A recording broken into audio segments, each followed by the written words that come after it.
Hello friends, welcome to Priya's kitchen. இன்றைக்கி நம்ம பார்க்க போகிற ரெசிபி சூப்பர் டேஸ்டியான ப்ரோட்டீன் ரிச்சான பச்சை பயிறு கொள்ளு கடையல். இது வந்து சூடான சாப்பாடுக்கு நெய் ஊற்றி சாப்பிட்டா சூப்பர் டேஸ்டியாக இருக்கும். இப்போ இது என்னோட ஸ்டைலில் எப்படி பண்ணலான்னு பார்க்கலாமா? இதுக்கு வந்து நான் ஒரு 3/4 கப் அளவு பச்சை பயிரும் கொள்ளும் ஈக்குவல் குவான்டிட்டியில் மிக்ஸ் பண்ணி எடுத்திருக்கேன். இதை வந்து ஒரு ஸ்டெயின்லெஸ் ஸ்டீல் கடாயில் நல்லா வந்து ட்ரை ரோஸ்ட் பண்ணிக்கோங்க. அது நல்லா ஒரு ஸ்மெல் வரணும், அது வரைக்கும் ட்ரை ரோஸ்ட் பண்ணிக்கோங்க. கருக விடாமல் ட்ரை ரோஸ்ட் பண்ணிவிட்டு இது நல்லா வாஷ் பண்ணிவிட்டு ப்ரெஷர் குக்கரில் வந்து சேர்த்து நம்ம ஒரு 3லேருந்து 4 விசில் விட்டு எடுத்துக்கலாம். இப்போ வந்து நல்லா வாஷ் பண்ணிவிட்டேன். ப்ரெஷர் குக்கரில் சேர்த்துட்டு ஒரு பெரிய டம்ளரில் தண்ணி சேர்த்துட்டு கொஞ்சமாக மஞ்சள் பொடி, கொஞ்சமாக வந்து கேஸ்டர் ஆயில், விளக்கெண்ணெய் சேர்த்துட்டு ஒரு 4 விசில் விட்டுடுங்க. அது 4 விசிலில் வந்து உங்களுக்கு நல்லா சாஃப்டாக வந்து வெந்துடும். அதுக்குள்ளே வந்து நம்ம ஒரு கைப்பிடி அளவு சின்ன வெங்காயம், ஒரு 7-8 பல்லு பூண்டு, ஒரு பச்சை மிளகா, இது எல்லாத்தையும் சேர்த்து நல்லா வந்து இடித்து எடுத்துக்கிறேன். நம்ம வந்து மிக்சியில் போடாமல் இதை மண் சட்டியில் தான் கடைய போகிறோம். ஸோ அதனால் இது எல்லாத்தையும் வந்து லேசாக இடித்து வச்சுக்கலாம். இதை இந்த மாதிரி நல்லா கொஞ்சம் கோர்ஸாக வந்து இடித்து வச்சுக்கோங்க.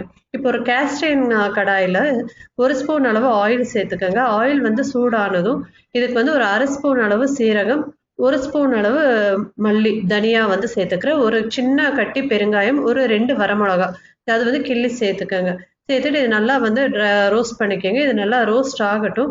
ஆனதும் கொஞ்சமாக கருவேப்பிலை சேர்த்துட்டு நம்ம இடித்து வச்சுருக்கோம் இல்லையா, சின்ன வெங்காயம், பச்சை மிளகா, பூண்டு, இது எல்லாத்தையும் வந்து இதில் போட்டு நல்லா வந்து சாட் பண்ணிக்கோங்க.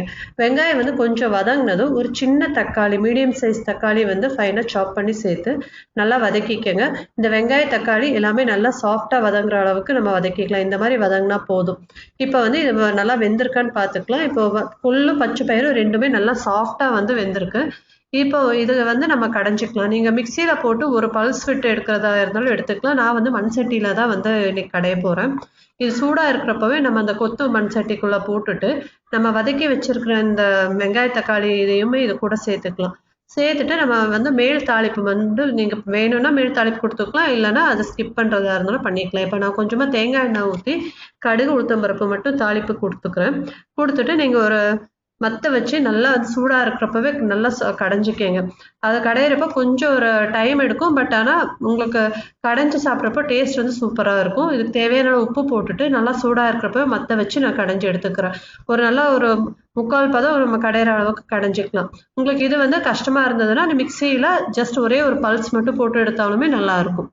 இப்போ இந்த அளவுக்கு நான் கடைஞ்சிக்கிறேங்க. கடைஞ்சிட்டு இதை வந்து நீங்கள் ஒரு பாத்திரத்துக்கு ட்ரான்ஸ்ஃபர் பண்ணிவிட்டு சூடான சாப்பாடில் நெய் ஊற்றி சாப்பிட்டீங்கன்னா சூப்பர் டேஸ்டியாக இருக்கும். இந்த டிஷ்ஷை வந்து ட்ரை பண்ணிவிட்டு எப்படி இருந்ததுன்னு சொல்லுங்கள். இந்த வீடியோ வந்து உங்களுக்கு பிடிச்சிருந்தா லைக்